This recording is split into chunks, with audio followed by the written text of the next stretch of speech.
Hello friends, இந்த வீடியோவில் என்ன பார்க்க போகிறோம் அப்படின்னா, இன்றைக்கி சிறகடிக்க ஆசை சீரியலில் என்ன போட போகிறாங்க பார்க்க போகிறோம். இன்றைக்கி சிறகடிக்க ஆசை சீரியலில் என்ன போடுறாங்க அப்படின்னா பார்த்திங்கன்னா, இன்றைக்கி பார்த்திங்கன்னா முத்து பார்த்திங்கன்னா இப்போ பிரச்சனை ஒரு வழியாக முடிச்சிட்டாரு. ஆனால் பார்வையிட்டு 10 லட்சம் கேட்டாங்கன்னு சொல்கிறாங்க. 10 லட்சம் அதெல்லாம் 5 பைசா கொடுக்க வேண்டாம், நான் பார்த்துக்கிறேன் அத்தை, கவலைப்படாதீங்க அப்படி சொல்கிறாங்க. இப்போ ரோகிணிகிட்ட தான் அந்த பொறுப்பை அவங்க விஜயா ஒப்படைச்சிட்டாங்க. அதனால் ரோகிணி இப்போ நான் என்ன பண்ணுறேன், நான் எப்படி பணம் கொடுப்பேன் அப்படி சொல்கிறாங்க. நீ கவலைப்படாத, ஏதாவது தெரிஞ்சவங்கள்ட்ட பேசுங்க அப்படி சொல்லி சுருதி சொல்லிடுறாங்க.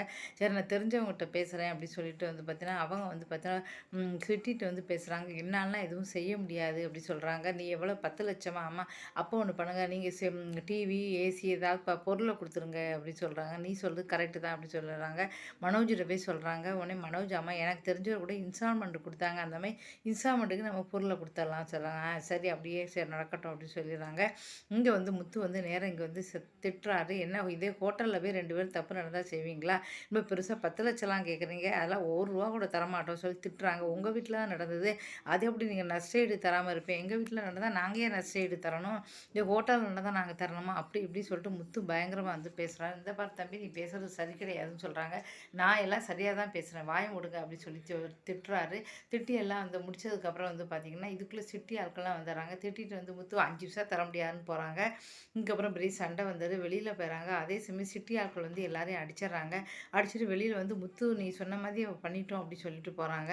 இதுக்கப்புறம் இதை தீபக் கேட்டுறாரு. ஓஹோ, இப்போ முத்து தான் சொல்லியிருக்காரு, தப்பாக நினச்சிடறாரு. அப்புறம் நேராக வீட்டுக்கு போயிடுறாங்க. வீட்டுக்கு போகிறதுக்கப்புறம் நாளைக்கு முத்து அரெஸ்ட் பண்ணுறாங்க. ஆளை விட்டு அடித்தான்னு சொல்லி போலீஸில் வைக்கிறாங்க ஜெயிலில். உடனே அதை பார்த்துட்டு அருண் ட்ராமா ஆடுறாரு. ரொம்ப நல்ல மதி, ஓகோ என் உறவுக்காரன் விட்டுருங்க அப்படி, நீலாம் சொல்லி என்னை விட வேண்டாம் அப்படி முத்து சொல்கிறாரு. அப்புறம் வெளியில் சொல்கிறாரு, நான் சும்மா சொன்னேன், எனக்கு இவனால் கேவலம் தான், உறவுக்காரனாலே கேவலம் தான், நல்ல உள்ள போட்டு நல்லா அடிங்க அப்படி சொல்லி சிரிச்சுக்கிட்டே அருண் போயிடுறாரு. இதெல்லாம் பார்த்தீங்கன்னா சிறகடிக்க ஆசை சீரியலில் பார்க்க போகிறோம்.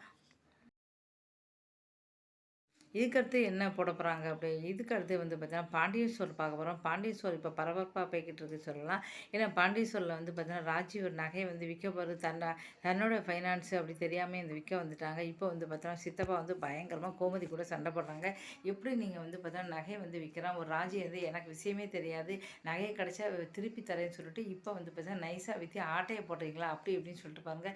இந்த விஷயமே எங்களுக்கு தெரியாது, அவள் வரட்டும், நாங்கள் கண்டிப்பாக கேட்குறோன்னு சொல்லலாம். அவள் வந்தால் நான் கண்டிப்பாக கேட்டு உங்களுக்கு நாங்கள் திருப்பி தரோம், அதெல்லாம் எனக்கு அதெல்லாம் தெரியாது, எப்படி நீங்கள் இப்படி செய்யலாம் சொல்லி சித்தப்பா திட்டுறாரு. திரும்ப திரும்ப வார்த்தையை யூஸ் பண்ணாதீங்க அப்படி சொல்லி திட்டுறாங்க.